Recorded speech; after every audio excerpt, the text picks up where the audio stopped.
हास्टेआव जों फेरां CNG PNG नोंजांनाय दै गुमतिनि दूध ताई आबुनि चंजाग रांबारि रंनो रसनानि स्मार्ट मिटार रसनानि ताई आमजाय जों जालांनो काग्रनानि सानलाय तिनि CPIM अभिनगर अंचल कमिटी राधानगर बास स्टैंड नि अपोजिट साइड कायसा आचुगै खरांथि सामुं पांडा संसालायखा ओ पांडावा थाङै मानजागैखा हास्टे CPIM बदलनि तांफां जितेंद्र चौधरी बनो कारिबो मानजाखा अभिनगर अंचल कमिटी CPIM नि जुदा तांख्रा आदंर ओ सालनि पांडानि बिसिंतै हास्टे हापांनो जुदा लामातै कोलखा हास्टे CPIM तांफां जितेंद्र चौधरी हास्टे हापांनि ओ जरानि नायकल मुंबाय लुकरक बेलायखेनो टेक्टो हनै सायखना राखाबो পানীয় জল নতুন কোনো প্রকল্প হয়নি।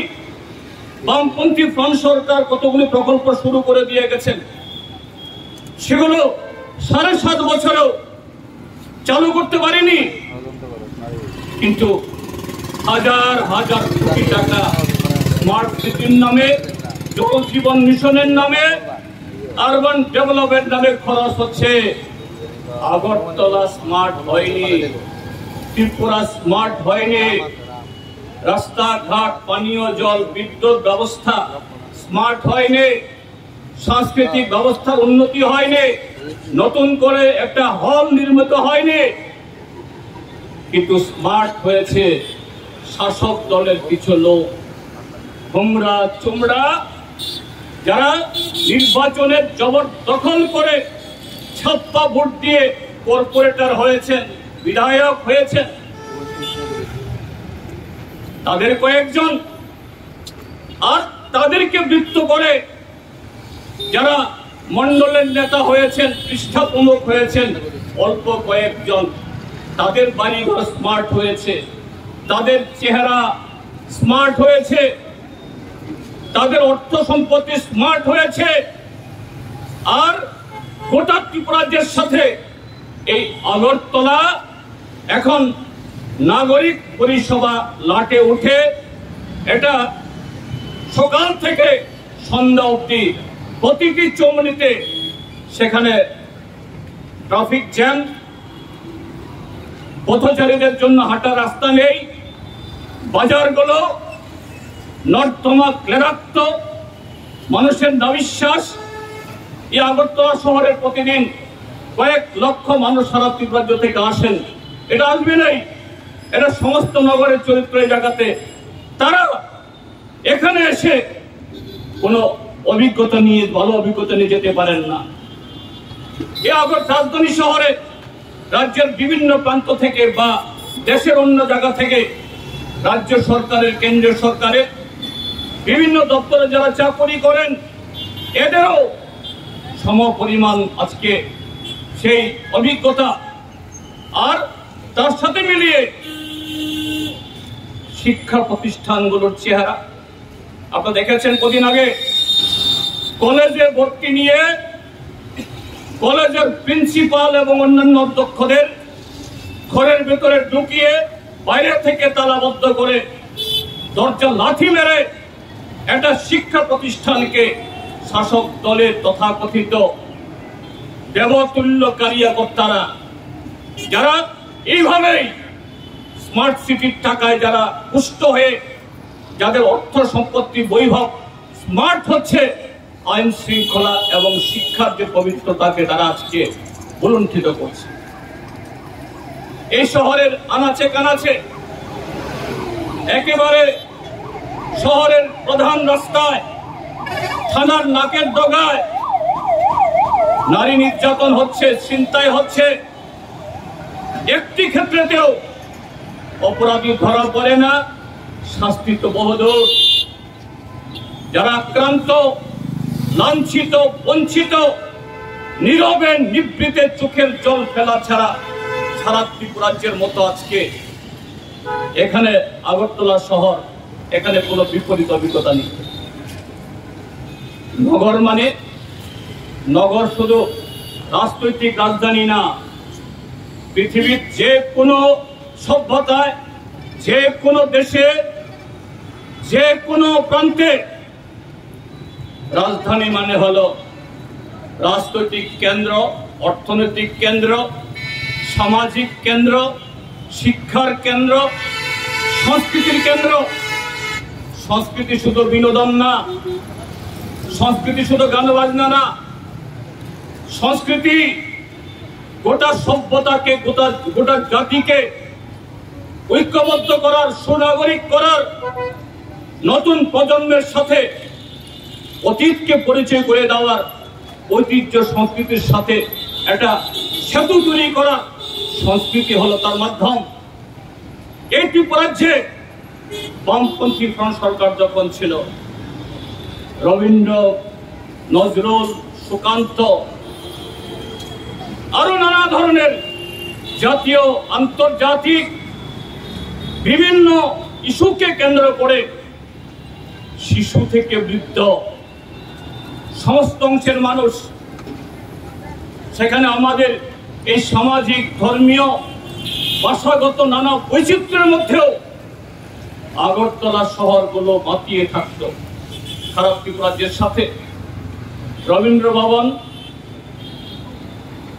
Sukanta academy, town hall, Nazrul Kalakshetra, তার বাইরেও পাড়ায় পাড়ায় 12 মাসে 13 পার্বণ না, তারও আরো দ্বিগুণ এরকম সুষ্ঠু সাংস্কৃতিক চর্চা হতো, যা সভ্যতা বিকাশের জন্য অপরিহার্য।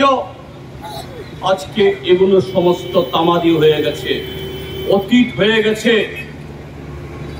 এবং আমাদের পার্টির এই অভয়নগর অঞ্চল কমিটিকে আন্তরিক সাধুবাদ জ্ঞাপন করছে যে আরো নানা ধরনের কর্মসূচির মধ্যেও তারা এই ইস্যুগুলোকে নিয়ে এই পক্ষকাল ব্যাপী এবং আজকে এই কর্মসূচি তারা সংগঠিত করছে। বন্ধুগণ, এটা শুধু এই অভয়নগরের সমস্যা না, আজকে গোটা আগরতলা মিউনিসিপাল কর্পোরেশন এলাকার সমস্যা। আমরা জানি, আমরা এই ত্রিপুরাজ্যের মানুষ, আগরতলা শহরের মানুষ, আমরা গর্বিত আমাদের এই রাজধানী শহরকে নিয়ে। এই উত্তর পূর্বাঞ্চলের প্রাচীনতম মিউনিসিপাল কাউন্সিল বা মিউনিসিপাল কর্পোরেশন হয়েছে আজকে। গুয়াহাটি, শিলচর, শিলং, ইম্ফল, ইটানগর, তারও বহু আগে আগরতলা শহর মিউনিসিপ্যালিটি হিসাবে তার আত্মবিকাশ ঘটেছিল, আজ থেকে 153 বছর আগে। কিন্তু সেই সময়ে তখনকার জনসংখ্যার নিরিখে, তখনকার সভ্যতার যে স্তর, সে নিরিখে মাত্র ওদিকে হাওড়া নদী, এদিকে কাটাখাল, তার মাঝখানে 1000 লোকের জন্য এই পরিকাঠামো তৈরি করা হয়েছিল। অবশ্যই তৎকালীন সময়ের যারা এই শহরকে যারা পত্তন করেছেন তাদেরকে আমরা স্মরণ করব, ধন্যবাদ জানাবো। কিন্তু গত 153 বছরে সভ্যতার নিয়মে, প্রকৃতির নিয়মে আগরতলার জনসংখ্যা বেড়েছে। প্রশাসনিকভাবে তার সীমানা সম্প্রসারিত না হলেও জনবসতি এই হাওড়া এবং কাটাখাল ছাপিয়ে এদিকে অভয়নগর, কুঞ্জবন এবং ধীরে ধীরে একেবারে সিমনা, মোহনপুর সেদিকে সম্প্রসারিত হচ্ছে। তো প্রগতিশীল যারা শাসক কুল বিভিন্ন সময়েতে যারা এসেছেন এবং গেছেন পৃথিবীর সমস্ত প্রান্তে, তার দায়িত্ব সভ্যতার সাথে তাল মিলিয়ে মানুষের প্রয়োজনকে মাথায় রেখে তার সাধ্যের মধ্যে দাঁড়িয়েও কিভাবে এই নগর পরিকাঠামো তথা নাগরিক পরিষেবার নতুন নতুন দিক এটাকে সংযুক্ত করা যায় এবং সহজলভ্যভাবে মানুষের কাছে সেটা পৌঁছে দেওয়া যায়। এই ত্রিপুরাজ্যের মধ্যে সেখানে সেই 1871 ইংরেজিতে কিছু এরকম উদ্যোগ নেওয়ার পর, কিছু পরিকাঠামো গড়ার পর একটা দীর্ঘ সময় আমাদের ত্রিপুরাজ্য ভারতে যোগদান করার পরও আমরা তৎকালীন শাসক দলের তরফ থেকে কি রাজ্য সরকার বা আগরতলা মিউনিসিপাল কাউন্সিল দায়িত্বে যারা এসছেন তাদের তরফ থেকে সে উদ্যোগ দেখিনি।